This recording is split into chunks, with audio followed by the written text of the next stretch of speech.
Hi, everyone. This is Shaman Dirk with IG Live, and I'm so excited about our show today. Special guest star, Bonnie Wright, and she's a friend of mine. I'm sure you all remember who she is. She was Ginny in Harry Potter. She's an amazing person, a beautiful soul. I'm so happy to welcome her to our tribe. As you know, I bring in different people to speak about different things, to join our tribe, to share conversation, and to be with all of us. And it's an honor to have Bonnie today. We had such a wonderful time yesterday, spending the day eating raw food, laughing, just having a good time. And it's really nice to have her on the show. We're also going to have other people on the show coming up. We have Leanne Rimes coming on the show coming up. We have Kelly Rutherford coming on the show, and a lot of other hidden people who are going to be coming on the show.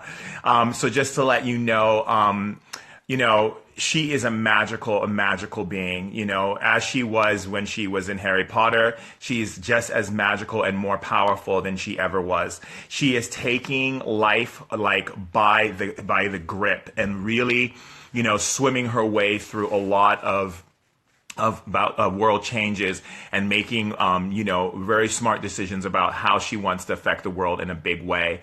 She's amazing, powerful person. I'm happy that we're friends. I'm happy she's in my life. And, you know, just so much I can learn from her, so much we can learn from each other. So it's so wonderful to have her, and I love her so much. So I'm going to bring her on in just a second, and you know, and we're going to talk about everything. And so if you have questions and stuff when she comes on, please feel free to ask her. But until then, everyone, I love you all. Let's kind of do a little check-in where everyone's from. I love you too. And so right now I'm in Los Angeles, and where are you from? Where are you at in the world? So we'll just do a little roll call before we bring Bonnie on. Nice. Where are you from? Where's everyone from? So, yeah, so it's important for us always to remember how powerful we all are. And love and blessings from Canada, Algeria. Nice. I love that. Where else is everyone from? Hello, Shaman. I'm from Puerto Rico, but I live in ORL. I'm in Orlando. Cassidy Futel, snowy and cold Illinois, Sky Valley, D-Ray Beach, Florida, Istanbul, hello, New York, very nice, Los Angeles, Colorado, beautiful, Minnesota, Germany, look at that, United Kingdom. Hello, Shaman Dirk. Hi, sweetheart. Heaps of love from London, UK, Barcelona, Detroit, Colorado. Wonderful. Caribbean Queen. Nice. St. Petersburg. Love it. Russia, of course. Hodesho, Arkansas, Canada, Miami. Welcome. The Netherlands, Switzerland. Serbia, amazing. Oh my God, Serbian people, I love them. Italy, hello, Dr. Shaman Dirk. Thank you. Hello, everyone. St. Louis, cold, it's hot here in LA, I can tell you that. I'm Argentine, South African, but live in London, UK. Austria, California. Wow, so many beautiful people on. Chicago, amazing. Albania, wow, amazing.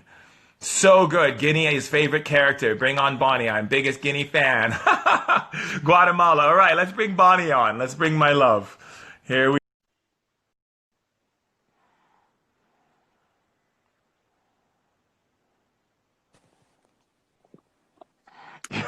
Hello. Hello, my love. Hi. So many amazing people from all over the Yeah, world. it's a global audience we've got here. This is amazing. It's beautiful. I love it.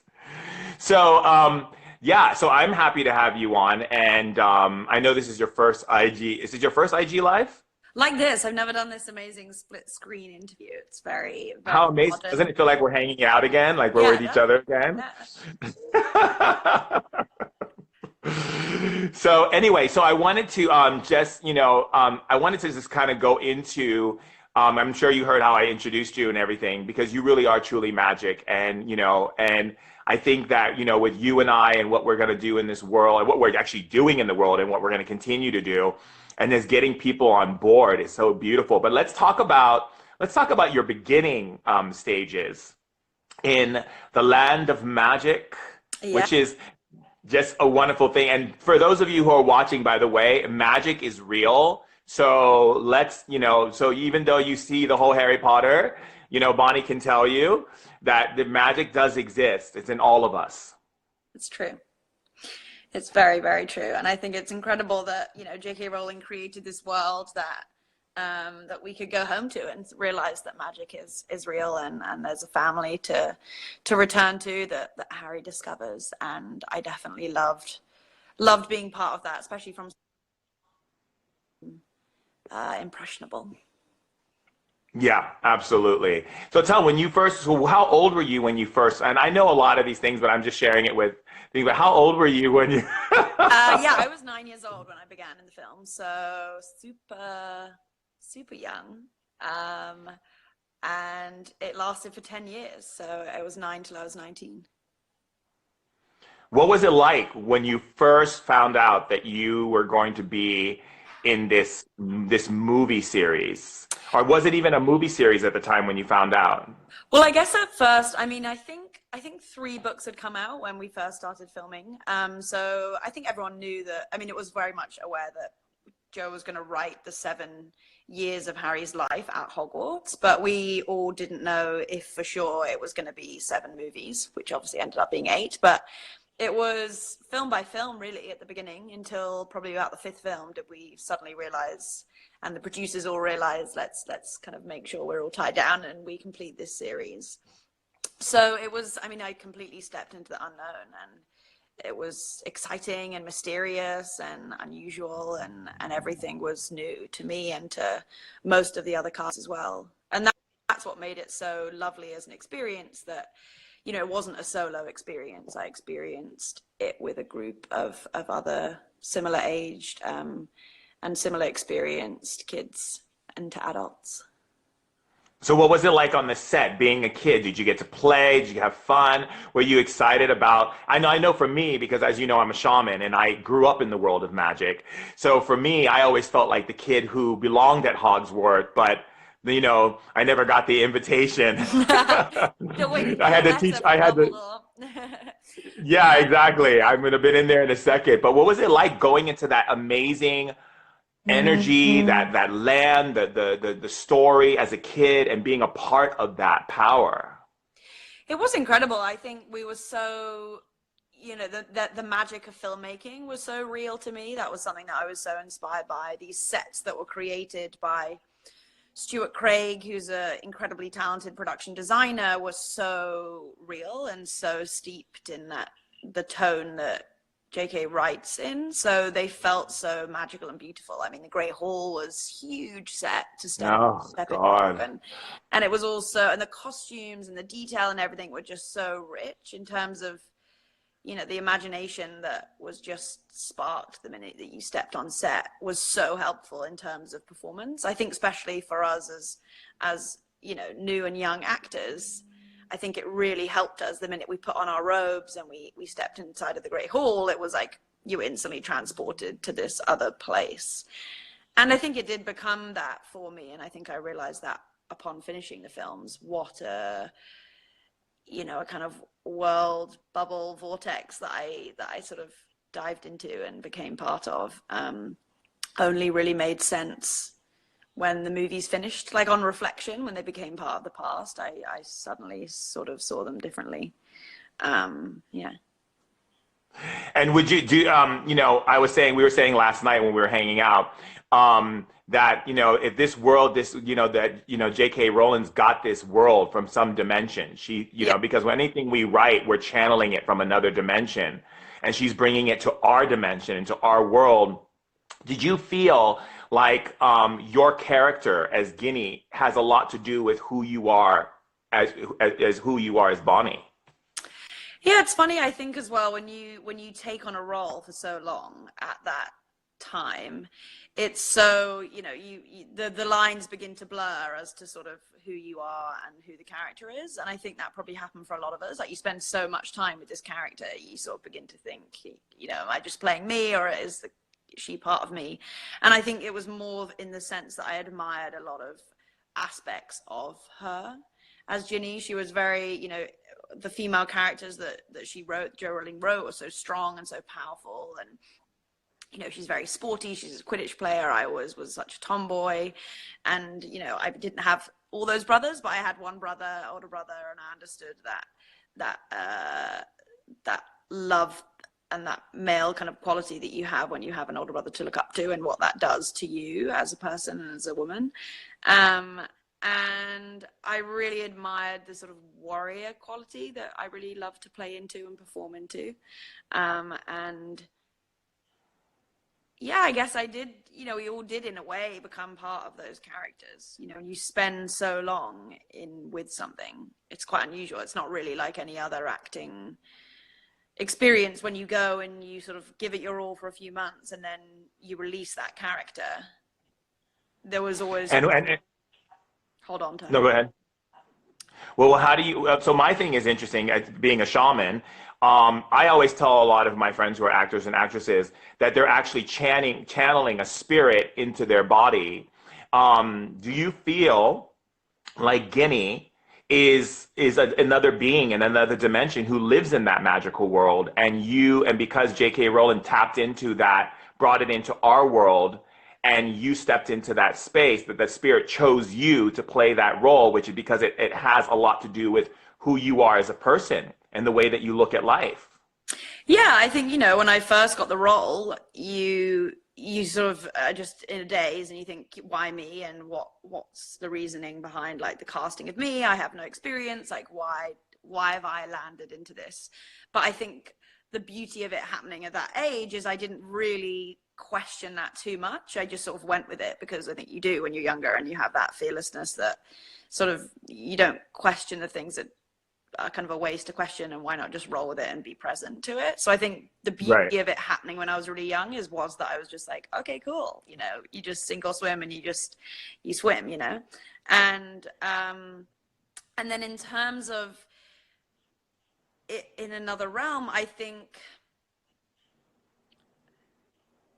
why Harry Potter is so hugely loved by so many people and will continue through time is that the world that she tapped into is so rich of mythology, astrology, herbology, all these different things that she's so knowledgeable and passionate about have come through. And not only have they come through in just referencing, like you can do with that knowledge, but also just there's like a feeling and a reverence that she has for those other worlds and other dimensions that like come through, I think, so strongly. And I think that's why when anyone's reading the book, they can have their own take on the magical world and of Hogwarts, because you can almost walk the corridors yourself. And I think that's the feeling you get when you read these books, is that you can almost have your own sort of Hogwarts avatar and walk around and be with these people and with these characters. And it makes it accessible in a way that I think, those magical worlds necessarily aren't so much in storytelling, especially popular culture kind of storytelling. So yeah, I mean, I think the world and the phenomena that's come out of Harry Potter does make it almost feel like it's a world that is like there for us always to tap into. That's interesting that you said that, because my whole theory is that this world is magic, but magic has been lost on this world. And, and then I showed you some of my magical powers last night. And, I show people, my whole thing is about bringing magic back to the planet and really showing people that it's not that magic does exist, but you need to know how to find it and bring it back. And it's like, because we've been so pulled into the industrial age, into technology and all these things, it's taken us away from the sensitivities of those energies and being able to tap into those realms and tap into the energy that's there. And I think that what Harry Potter did was there's a part of all of us that knows magic is real. And there's a part of all of us that wants to be able to move things with our mind, that wants to be able to make something float across the room. There's that part of us inside that is seeking to the part of who we are before we've taken this form, that knows that there's some kind of power that exists, but why can't we tap into it? And I think that what Harry Potter did was give people a sense of holding on to that beautiful spark. Yeah, would you agree? Yeah, definitely. And I think like similar things that we spoke about yesterday, this idea that if something doesn't look like us, like another human being, then it's like terrifying, and we'd prefer to sort of, you know, put a veil or like chop to kind of block that sort of other dimension and other world. And I think it's a strange thing when we constantly daydream of things that are beyond us and look different and look more mystical or have like a reverence. But yet the reality of accepting something that operates differently than us, or thinks differently than us, or can do things differently than us, or maybe we can do things similar to them, but we don't, you know, it looks too foreign, or we're too, you know, we're too scared to be vulnerable to allow that to come through and to come in. Hmm. And Exactly. I don't know, I guess for me, like a huge word for me that I probably think as and say every hour is mystery. I think it's such an attractive quality in other people. It's such a thing that makes me kind of be intrigued by things, or write stories and create mystery, and the idea of thinking the amount of layers that we're yet to see or yet to experience or feel. And maybe you kind of felt like I started to, you know, with some of the stuff that we did yesterday, and that just like, that excites me so much, that limitless mystery that is here and available to us. Right. And when I taught you how to pull electricity through your body in from the spirit world, and as soon as you say I'm not afraid, and I show Yeah. you how to harness electricity, you can feel it, Yeah. you know? And it's really because I was in London, and the London Times did a story of me. They brought in like one of the biggest skeptics. They wanted to see like if I really had powers. And so they brought me in, and they were like, she's like, I'm just gonna let you know if this isn't real, I'm gonna write about it. And I was like, okay. And through this session, I was teaching her how to connect with the different realms and different dimensions to pull magic into her body. And when she felt these energies pass through her, and when she saw the visions and the images and the things that happened, she was like, oh my God, this is real. And Yeah. she had to leave, Bonnie, and walk down Trafalgar Square for a long time. And I had another person coming in to interview me, and she came back and she's like, I had to change my whole interview. I have so many questions for you. And she wrote a beautiful article. And in the article, she said it felt like she was at Harry Potter's. No, really. Yeah.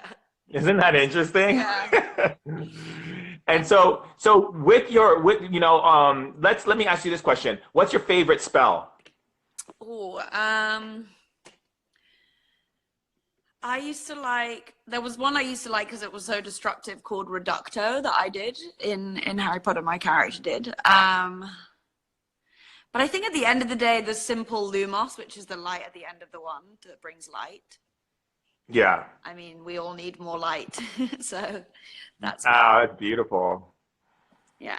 And did you what do you think based on my personality? Do you think I belong, because I did the whole Harry Potter test to see Yeah. which house I belong in? Yeah, you're Do a you think Ravenclaw. I You're a fit Ravenclaw. Ravensclaw? Oh yeah, definitely.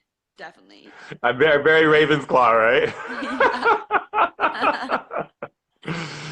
So let's talk about the real magic. I don't say the real magic because that's because everything is magic. But let's talk about the magic that you're living in your life right now. Since you've been on Harry Potter, you've taken that experience and you now become a director, an activist. Let's talk about how you are now taking everything that you experience and bringing that to the world. What's that like, being outside of that whole Harry Potter experience and now going into these other areas of your life? Yeah, that's where to begin. I guess for me, finishing my education, going to university, and having sort of a few years to go and kind of study that was just for me. Like, I think I needed to sort of like get a bit of ownership back on some experience of mine that had been so kind of collective and so huge. Like, I loved going to study and to sort of finish my degree and work in well, I did my degree in directing and writing and filmmaking, and just begin to make much smaller scale projects that felt like that they didn't need to even go anywhere. They were just like for me, like to sort of work again almost from the ground up and sort of work out what stories I wanted to tell and what my voice was, and just kind of completely go into a different world. And it's because, you know, Harry Potter movies are just so big, you know, they're so vast and they're so unusual. So that was what was really important to me, to sort of go back to basics almost and sort of build from the ground up in a way that felt like I could take full kind of, yeah, ownership and choice over. And out of that, slowly my love for directing kept kind of going and continuing, and just learning. I feel like I've been in such a state of and stage of just learning really, and just experiencing and learning from making. I think that's often something that, you know, we can all go to school and we can take lessons, but until we do things and we actually take actions, I don't think you can really I agree with learn, that you know? And I 100%. think just from making films and making mistakes and making things I didn't like and don't like now, you know, but loved in the moment, or maybe other things that I hated then but realized how important they were for a process of mine. That's been really important. And then I guess for me, the activism work and the work that I've done with different organizations have been, I guess they've always been that the time that you can give over sort of money that you can give to organizations has always been a really important thing to me, just from the sense that from quite a young age, I was always so interested in giving my time and doing different sort of things through school or through my family that was somehow going to a cause that was, you know, for someone who couldn't be heard, or something that was beyond my experience. And I then realized that, you know, when I first got really into working with charities and organizations was when I was really young. And I know and love the fact that the audience that I speak to are, you know, naturally and through Harry Potter, much younger. And I think it's really important to feel empowered at that age, when you Yeah, start aligning completely. with things that you end up probably carrying for the rest of your life, in terms of like aligning yourself with causes and issues that you probably will naturally hold dear to you for quite a long time. And just that empowerment to realize that the time that you can spend helping things, or your social voice or different things, is as important, and if not more, than people who are financially able to donate and different things. So I've just been so lucky and grateful that I've had this platform to speak upon. And it's not even, it hasn't even come from a sense of feeling like, oh, I have this platform, I should speak up and you know, talk about Right. these No, it's issues. coming from a place. Yeah. As I Yeah, know you, you are a fully authentic person, and that's what I love about you. thank you. 100%. Yeah. 100%. And also I think that dialogue is so priceless, in terms of to know and understand what people want, or maybe what they're struggling with to understand about certain causes and issues. It's such a quick way to have a dialogue with people. To, you know, you might think that something's a clear, you know, story or cause and effect of something that's happening in this world that's, you know, unjust. But then you realize, oh, wait a second, maybe actually that cause and effect people aren't quite understanding, and there's an education around it that needs to be maybe communicated better, that maybe hasn't been, or just like putting topics and dialogues on people's radar that they naturally may have not come across. I think it's important, especially with the social climate right now. I think that a lot of, you know, especially young, because I work with people all over the world, as you know, working and dealing with a lot of issues is also, you know, getting out of the victim consciousness and realizing that you can start in any area of your life, you know, Mm-hmm. and really kind of, how do we bring that focus with all the stuff that's going on in the world? I feel like people sometimes feel like overwhelmed, you know? And I think what's happening is, I think this is a time for us to kind of like use that overwhelmingness as a way to break through to a creative aspect of ourselves, so that we can actually go beyond what we actually see. I call it being the true rebel, right? And being the true rebel is like utilizing that energy that's actually affecting you, causing you anxiety, causing you stress. You see it on the news, you hear it from other people, and taking that energy and bringing it in and using that to bring art, to bring creativity, to have a voice, to go into something that you're actually supportive of, be it an organization or so forth. Yeah, because naturally, I mean, all these issues are like overwhelming, you know, they are truly overwhelming. And, you know, often most of the time you hear the reaction that it's like, well, anything I do just won't make any difference, you know, and you just like, you just relinquish your power just like in that one quick second. Yeah. And I think, like you're saying, I think it is so systemic. So many issues are so big that in a way, the only way that any big change is going to happen is if we start, you know, breaking down the systems that are clearly like not working right now, and like having new ones that they're only going to come about if we think out of the box and we think laterally and we think creatively, and we work together to sort of, you know, it's like we were talking about, you know, the abilities of scientists and mathematicians. Like they're actually incredibly creative lateral thinkers that have learned all of the equations and they've learned Yeah, all the systems, exactly. and then they throw them all away and they think of some ridiculous far-fetched idea, and then they suddenly prove something that people have spent years trying to figure out, and it's only happened in that, you know, that way. And I think, yeah, it's just thinking of some sort of crazy new methods to the madness. I think that one of the things I always say is that in order for us to fix the planet, you know, we have to first fix the imbalance on the planet. You know, one of the first imbalances was, you know, when we first came to Earth was our parental system, the parents' idea of what's good and what's good and what's not good may not be right for us. So someone's idea of like, if you do this, you're going to get rewarded, and if you don't do this, you're going to get punished, is the same idea that we were taught about God and creation, which is like, if we don't do this, if we do this, we're going to go to heaven. If we don't do this, we're going to go to hell. It's the same Santa Claus. If you do good things during the year, Santa's going to put gifts under the tree. If you don't do good things, you're not going to get gifts under the tree. And I think what that does is it makes people go against their true nature, because, you know, as a child, you're being told this by your family. But let's say, for instance, you're an artist and your family's trying to push you into something more academic,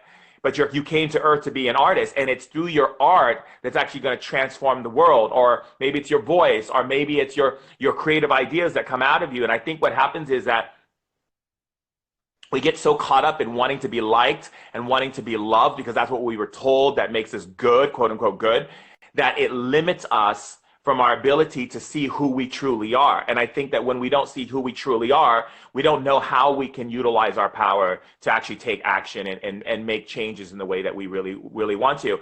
And if we stop for a second and go, wait a second, our school system is not working for us. It's not trying to, like, the system isn't about getting to know us. It's about seeing if we're really good at being following rules and being slaves and building for the system. It's not like we come to Earth and they're like, okay, we want to know why you're on this planet, what you've come here to bring. So we're going to open this container of freedom for you with love and also boundaries, so that you can explore who you are, and we can help you from wherever you explore to be able to bring that out into the world. But we have a system that says, here's what's available at school. And I remember, for me, I remember going to school and I remember being in history class, and I asked my history teacher, I'm like, why am I in this class? You know, and she was like, because it's history. And I was like, yeah, but history should be teaching us something, and nothing's changed. So how is this really history? This is actually happening right now, Yeah. you know, and you know, and then I couldn't understand, like, why do I have classes that are like this when I'm a person who is very about, you know, the spirit world, the energies, talking to the people on the other side, seeing through the dimensions. There's nothing here that's supporting any of that. So I have no place. This is no place for me. Yeah. And then you know, I remember already thinking that I stopped doing some subjects at school because in that moment when I was 15, I just, you know, in the UK system, you're already dropping a lot of subjects by the time when you're 15. I mean, what did I, you know, I didn't know. And my mind was changing and developing all the time, because that through those years, from day to day, you can feel like a different person, let alone like from year to year. And I think so much change goes on during those times. How can you be sort of boxed and jump through all these loopholes, or not loopholes, but, you know, these kind of exam kind of stages that we go through, like what does that even, I mean, there's just no room to move. You get so boxed in Yeah. so quickly that there's no, you kind of, you do this and this person won't like you do this and you'll fail at it in your mind. And I think there's just there's no room for like a playful creativity that can allow, you know, joy in, or it can allow new thought in, new ideas in, or, you know, the spirit in. There's no, it's like, oh, no, no, no. Like, I think it, Yeah. yeah, It's like, uh-oh, watch out. yeah, Something. what's happening? Yeah. Someone said, do you keep in touch with the cast members? I do. Um, I do. It's beautiful that all of us have ended up in all different parts of this world and are all doing different projects, and you know, people getting married, having babies. I mean, it's crazy. I mean, it's like having school friends, you know, it's this, and it's also, it was such a particular experience that no matter how much you try and explain it to anyone, you can't really quite explain it. But for us, we all experienced that together. So this is kind of unspoken connection that is so grounding to be around, like, and upon finishing, like, reflect about, you know, reflect about what the process was. And I feel like you know, there's just a space to be really like honest with each other about what, you know, what the whole experience was. And yeah. Right. Someone says, new film, what are your new film projects that you're working on? Yeah, I have a couple of projects. I have a film of mine called Medusa's Ankles that I made nearly like over a year and a half ago, that's finally coming out in May. And that's an adaptation of a short story by a British author called A.S. Byatt. And I'm proud of that piece. We built a whole set for that film, and that was really cool, like building an entire world. And it's a very heightened, intense, kind of very sensory sort of film, which I love doing. And then I have two different projects that I'm writing. One that is very much inspired by my love of the ocean. And then the other one is with my friend Martin Hone, who we did a series last year that went to Tribeca Film Festival called Phone Calls. And this movie is a very interesting one that lots of different supernaturally mystical elements come through. And at the moment, it's called Still Life. And That sounds it's awesome. I a can't wait. great movie that's all set in this one house, and the two. It's basically, I mean, essentially the two protagonists are ghosts, so it's cool. Ooh, Yeah, I love that. That's my world. yeah, I like That's fantastic. Someone said, what is some of the things that you're excited about you know, or I mean, they said, do you think you're going to ever get back into the Harry Potter, I guess, movies, I guess, I another think Harry so. I mean, Potter? I mean, obviously now we have the Fantastic Beasts movie that I loved all of the animals that are I great. loved. And I think, you know, what's beautiful about this story is that so many, I mean, it can go anywhere, literally. I mean, there's so many facets to it. And I think what's exciting now is it's, you know, the next chapters, like it's their time. And I think we had our time, and I loved every minute of it. And I'm sure, I mean, you never say never if they suddenly wanted to do some other movie of our characters later on. But I think it's nice. It's quite nice. I'm quite enjoying being an audience member to her world now and watching the new things that come out of the series. It's cool though to see you all, you know, grown up, and your kids are in magic school, and there's like some new villains. Yeah. That would be pretty cool, you know. I'll have to come to London and spend time with you. Yeah. so, Whenever. so I can dance, so we can dance together in the grand Yeah, hall. exactly. So, so going on with talking about the ocean projects, the things. I mean, how can people, like, what is your message to the world when it comes to environmental care and love, and acknowledging that it's not just about Coca-Cola and sugar and poison, and like the system is actually poisoning us and taking away the magic in nature. Like, for instance, in shamanism, you know, we have in our training when we're kids, when we're chosen, we have this knowledge about nature, how nature holds all this powerful energy, and that the water element is an imprintable source. It means that it's a living intelligence. It goes in your body. If you drink a glass of water, it reads all your emotions because water absorbs energy. It reads all of your emotions. You go to the bathroom, you pee, it goes back to the earth. The wind, the sky takes it and rains it down on the earth. The animals eat it in their food, and it literally tells nature about our, like, what we're doing, what we're up to, how we're adapting as human beings, and what type of plants should be created and what type of plants need to be more protective, what kind of animals. It tells nature how to adapt. And it's so powerful. But not even just that, but even when I do a lot of work in Iceland, we have the glaciers, and each layer of the glaciers holds water from like hundreds and thousands of years, frozen water that is pure information from thousands of years ago, and then gets released into the water and tells nature. And it's all this information of how we've lived as human beings on the crust of the earth. What would be your message, my love, for people in the world to really start thinking about these power and the power of preservation? Yeah, I mean, what you say is such a powerful story in that sense of, we've lost this dialogue with nature that, is a two-way dialogue. It's not, we can gain so much, we can give so much, and I think we've just taken and taken and taken and taken so much, and not listened back. And I think that's so much that can be learned just by listening.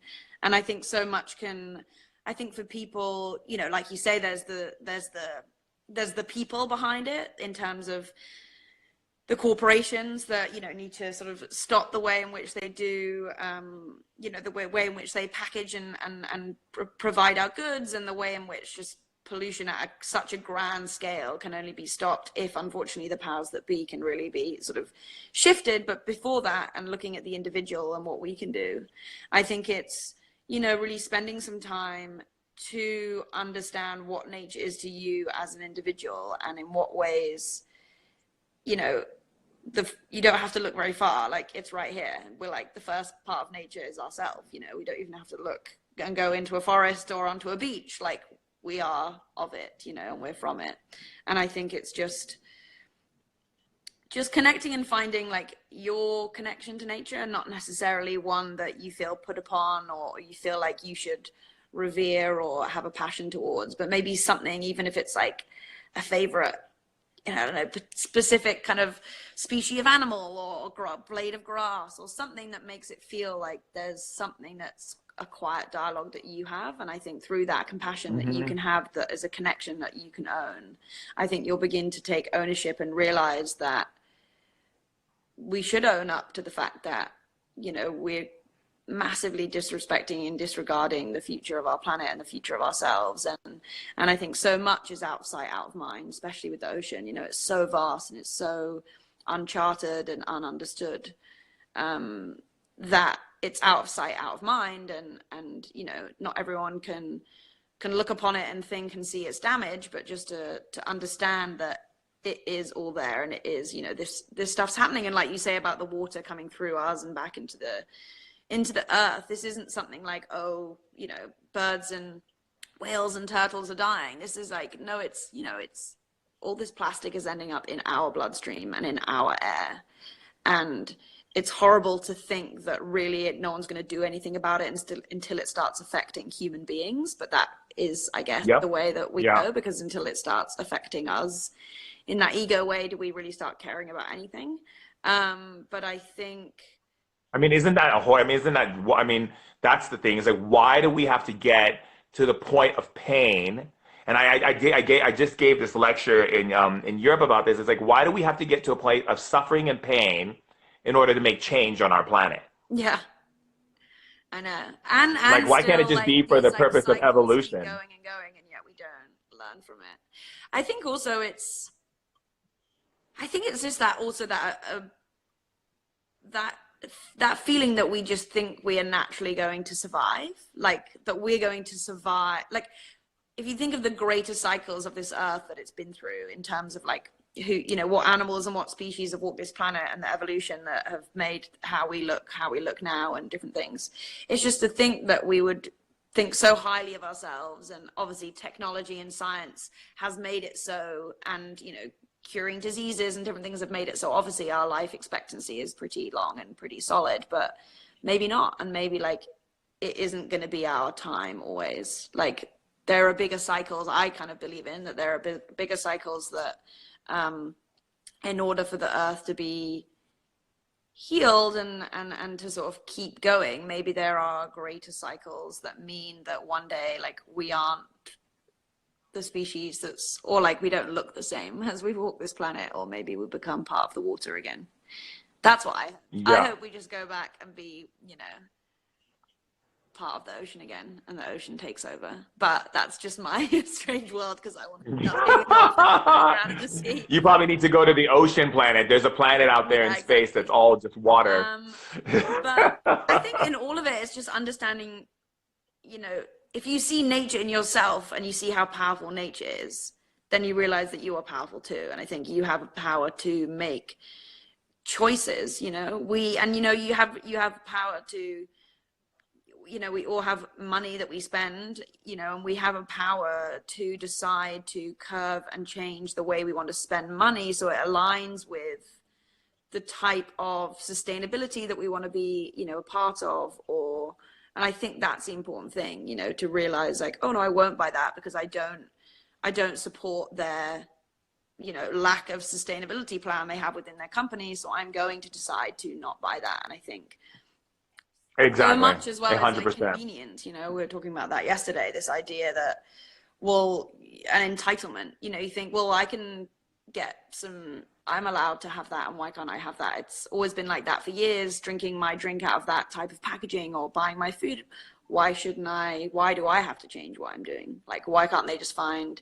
And like you do, there is like a responsibility of realizing that it has to align with things you believe in. Otherwise, you're just talking things into a, you know, in the same way that, you know, words can be, or names, like he who must not be named in a political sense. Like if you speak Right. things, you know, all the time, then you're just in end celebrating and canvassing, like you suggested, for those people. Whereas if you're going to speak into reality this desire to protect nature, protect the ocean, and look after our environment, then like your actions need to reflect that. And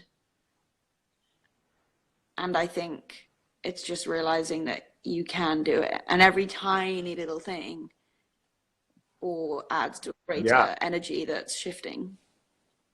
Well, I think that you know, what I teach people is that they're doing magic all the time. Like every time they say, I can't do something, a spirit comes from the spirit world and makes sure they can. Or if they say, like, you know, life is really hard, then a spirit comes, makes it hard for them, you know. And then if they say, oh, you know, things are going to be so difficult, I don't know if I should go down that path, the spirit immediately comes and makes it difficult for them, because they don't see that every human being on this planet has pure magic in them. And so they have every time they open their mouth, they're waving their wand and creating the things that are actually showing up and happening in their lives. And really, like, I took a group of people, I had one group of people say for a whole week all of the things, like I can't, this and that, and all the things. And I call it cursing yourself, because they're using magic against themselves.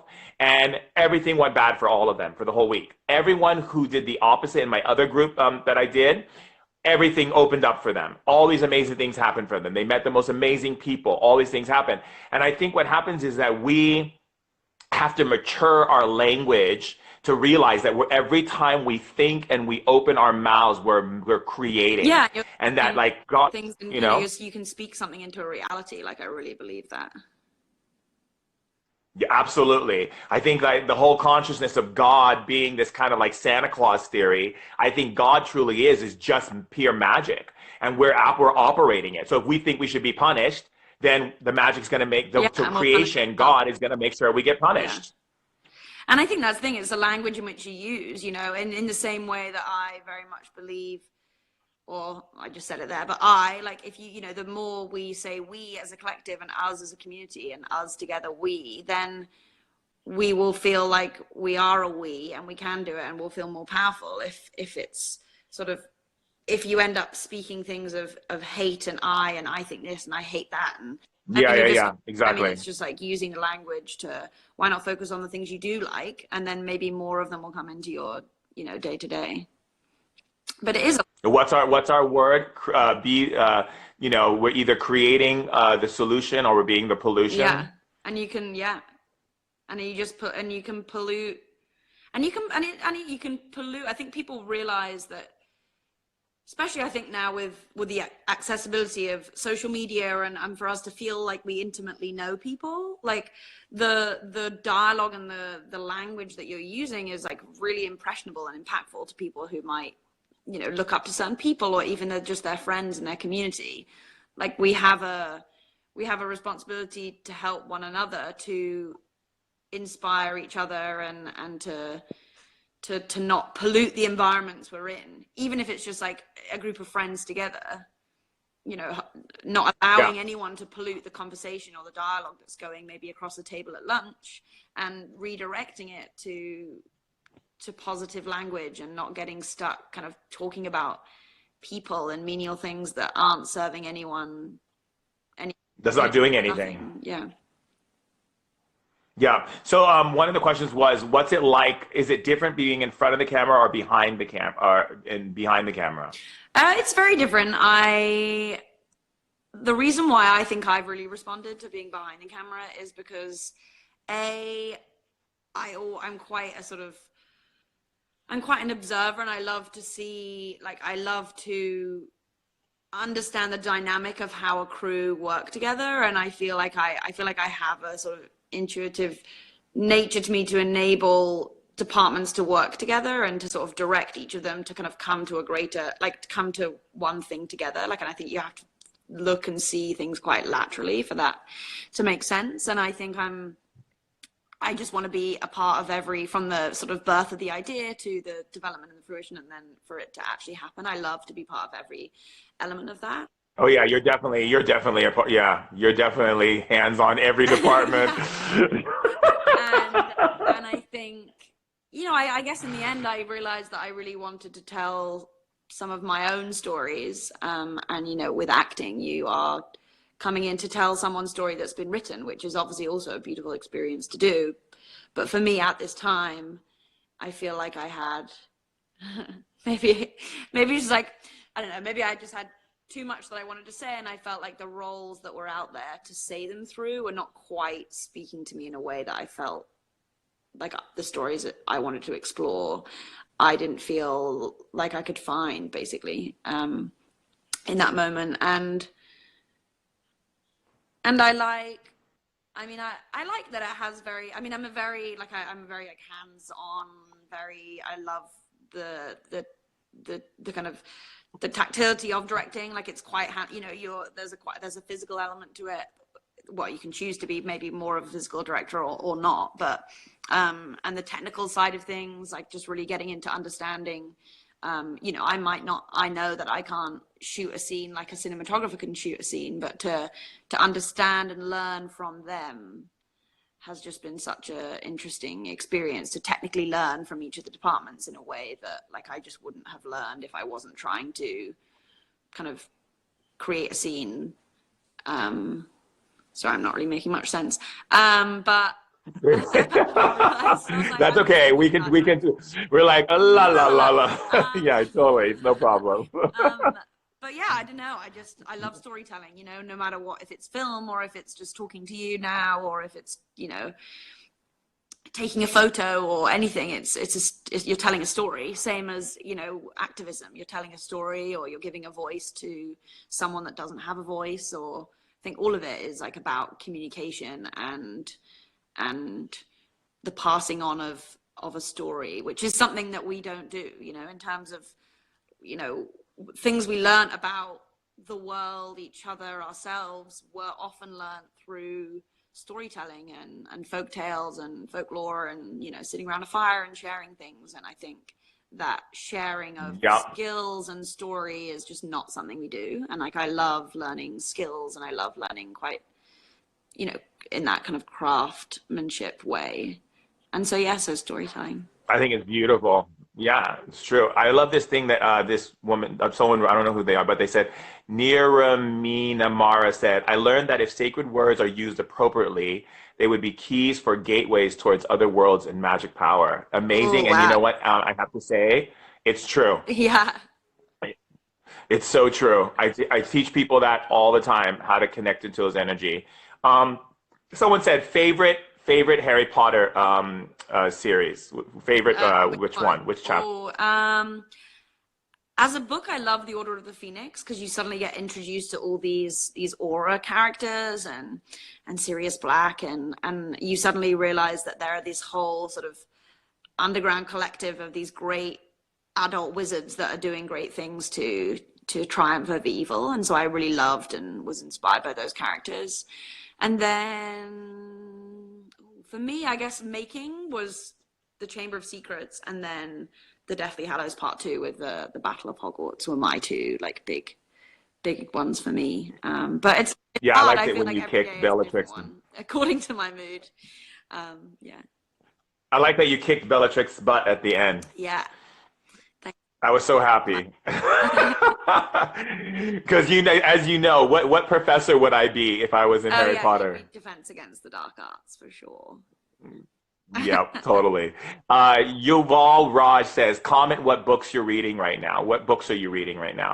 Yeah, I've just come to the end of this great book by Philip Pullman, that was essays on storytelling. Just like they're a collection of basically lectures he's given or articles he's written about storytelling, and I've just loved every bit of it. He wrote his Dark Materials series, and very much works in, you know, this idea of, you know, he's very sort of in love and obsessed with folklore and storytelling in that way, and what we can learn by, you know, fairy tales and the structures that exist within them. Yeah, you're gonna send me that Yeah, on WhatsApp, yeah. right? And then Because I want to get that. reading, my brother bought me like a bunch of books. There was very much a strong theme. I usually get a lot of books over the holidays, and a strong theme was surfing in the water. So I got a great book called Mindfulness and Surfing, that I'm enjoying. And what else? I've been on like a real non-fiction kick at the minute. I feel like I should dive into some more fiction and get. So I don't know what that person's saying. I feel like poetry is pure magic, which is why I really enjoy writing it. Michael says Ah, that. There's some really beautiful, you know, people say some beautiful things. It's yeah. really, this girl says, Serena Leg says, I love you, Bonnie. Ah, They're so, dude. I mean, these oh, things are incredible. Bonnie, are you a vegan? Are you a vegan? We had vegan food We yesterday for did, yeah. dinner. I'm not a vegan. I believe in balance of all things, in terms of never focusing too much on too many food groups, or understanding that some farming and some produce is not necessarily sustainable and things. I think all things in balance. I feel like I know that my health is not very great on such a specific diet like veganism. And I think certain things of certain fads of foods that come out can realize that they can sometimes be quite detrimental to maybe the country in which that's from, like certain grains that become like super popular. We suddenly take away these grains Become that are toxic. really Yeah. important for other, you know, for the culture in which they're from. That these are these staple things that people have survived off for hundreds of years, and then suddenly they become popular, and they have to export all of their produce that they've spent their entire life, you know, eating and surviving from. So I think with all things, I think it's balance and making sure. My main thing is just eating seasonally. No, that's good. Actually, I like that. I'm vegan, but sometimes I have a hypocritical side. It depends. Hmm. You know, it depends what's on the table. Yeah, But mostly I'm vegan. I'm between vegan, raw, and vegetarian, and I love Ayurvedic. yeah, I What did you love think of the Ayurvedic. vegan food, the restaurant that I took you last night? What did you like the Oh food? yeah, yeah, it was great. I loved it. It was yummy. I just Did it like any did it dark leafy greens. I can just eat plates of. the Cal Colossus Yeah, was good, very right? good. I mean, But it, I mean, I've never ever in my life eaten red meat. So I've never eaten beef. I've never eaten, no, pork's not red meat, but there's a lot of foods I just grew up never eating and I never have. So Let's say, do you like Alan Rickman? I do. We were all so sad to to experience his passing. He gave such an incredible character of Snape to the Harry Potter series that was just such a complex character, such a complex human being that, you know, shows that we can sometimes, you know, misinterpret people. And sometimes So people can true. commit their entire life quietly suffering for a greater good, you know?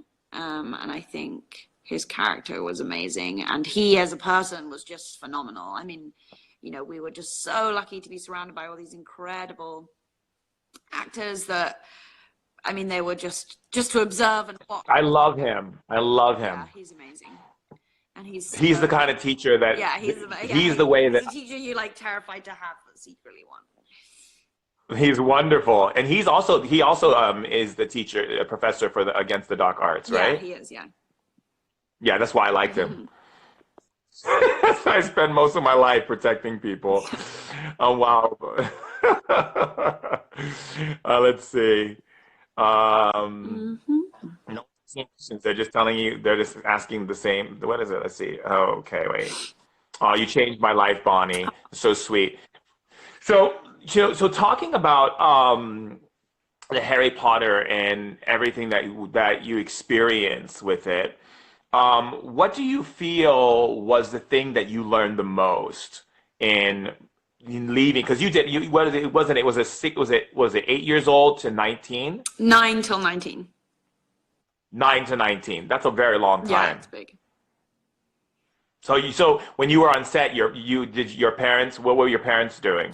So I was really lucky. My parents have and work for themselves. They have their own business. They're jewelry designers, and they have a company that allowed them to, you know, either one of them would come with me on set, sort of, you know, took it in turn. So I very much still had that sort of that intimacy and love and protection of a family member every day that I was filming, and that made everything so, you know, so lovely. And I was so lucky that I was able to do that, and that they were also part of the experience. You know, it wasn't something that I kind of went away and did. How wonderful to share that Yeah. with And them. then my brother too, he came a lot on set, my older brother, and he very much shared that experience with me, which was amazing. But I guess, what did I learn the most?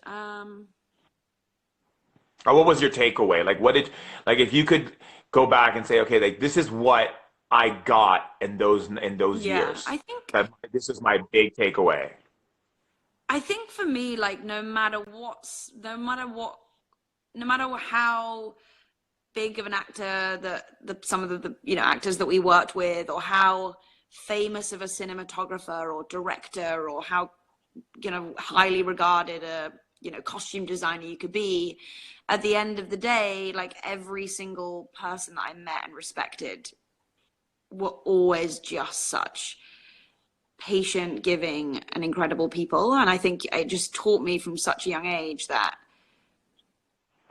just about integrity. I think just to think that, like, you can get to where you really want to be and still be an incredible person, you know. And I think that I've gone on to realize that anyone that I've ever really respected or loved, and I've been nervous to sort of meet in case they're sort of terrible people that I don't like, I've always been proved that, you know, if someone's truly really good at what they do, or very talented at what they do, they're always just amazing people. And I think it's realizing that you can be and have all of the things that you might want for your career, and still be a great person and be like a, I love that you said that, because you know my whole model is this woman. I was in Santa Barbara this weekend. This woman came up to me and she goes, you know, I'm really amazed that you're the shaman who has this humbleness. I said, the more power you have, the more humble you need to become. We have 20 seconds on the clock. Is there Okay. anything you want to say out to the world? I just wanted to say that I'm constantly so grateful for everyone's enthusiasm and passion towards, everything that I've gone on to continue to do post Harry Potter, and I just really hope that you can feel empowered to work and